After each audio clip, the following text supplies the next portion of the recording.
few days ago, I finished Mark Rober's creative engineering course on Monthly.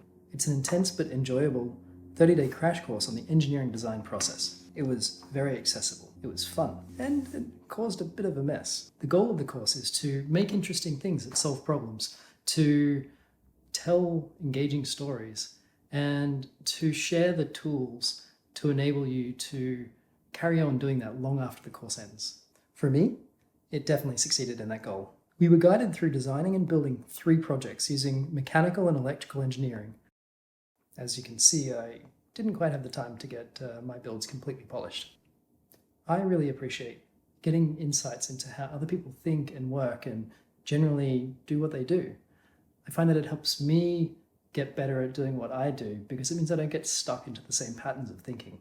I would say this course really gave me that insight into Mark's process and has given me the tools I need to hopefully make a step change in my own creative engineering and storytelling journey.